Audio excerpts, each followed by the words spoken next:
সালামু আলাইকুম ভিউয়ার্স। এখন নোয়াখালী তারা বলতেছে আমাদের এক দাবি নোয়াখালী বিভাগ চাই। আরে ভাই, নোয়াখালী বিভাগ বিভাগ করেন, আগে কোন দাবি আমরা আরো আছে। আগে কোন নোয়াখালী সিটি কর্পোরেশন চাই, নোয়াখালী মেডিকেল চাই, নোয়াখালী ইভিজিট চাই, নোয়াখালী শিক্ষা বোর্ড চাই।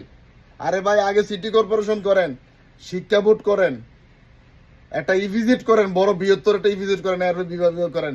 আপনারা তো তলে নাই, আগা দিয়ে কিতা করবেন? আগে গাছের গোড়াত পানি ডালেন, এরপরে আগা দিয়া ফলাইব, বুঝেননি ভাই? নোয়াখালী বিভাগ চাই, নোয়াখালী বিভাগ চাই। আগে কোন নোয়াখালী সিটি কর্পোরেশন চাই, নোয়াখালী ইভিজেড চাই। নোয়াখালী আগে কিছু প্রতিষ্ঠান তৈরি করেন, কারখানা তৈরি করেন, কিছু শিল্প প্রতিষ্ঠান তৈরি করেন, যেখান থেকে সারা দেশের মানুষ আকর্ষণ হইব, ওই জায়গাতে আইব, তারপরে বিভাগ চান। আর ভাই কি কমো ভাই, আলহামদুলিল্লাহ আমরা কুমিল্লা তো সব আছে আলহামদুলিল্লাহ ভাই। আপনারা জানেন আমরা নোয়াখালীর 32টা অধিদপ্তর আমরা কাছে আছে, একটা দুইটা না, 32টা দপ্তর আমরা কুমিল্লা পাই। নোয়াখালী বিভাগ ভাই রাগ করি না, আমরা খুশি। আপনারও বিভাগ হন, আমরাও বিভাগ হই, কিন্তু আমরা কুমিল্লা বিভাগ চাই। আমরা কই না, এমনি হইব ইনশাল্লাহ। আপনারা নোয়াখালী বিভাগ করেন ভাই, নোয়াখালী আগে কিছু প্রতিষ্ঠান দাঁড় করান, বুঝছেন ভাই? এরা নোয়াখালী কিছু প্রতিষ্ঠান দাঁড় করান, বড় একটা হসপিটাল তৈরি করেন, মেডিকেল তৈরি করেন, একটা ইভিজেড তৈরি করেন।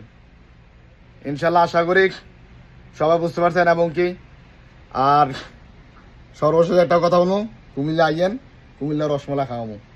কুমিল্লা রসমলাই আছে ভাই, কুমিল্লা মারতি ভান্ডার আছে ভাই, আইয়েন খাইয়া যান। কুমিল্লা রসমলাই আছে, দাওয়াত রইল আপনাদের। আমরা কোনো রাগ নাই, আইয়েন। সালামু আলাইকুম।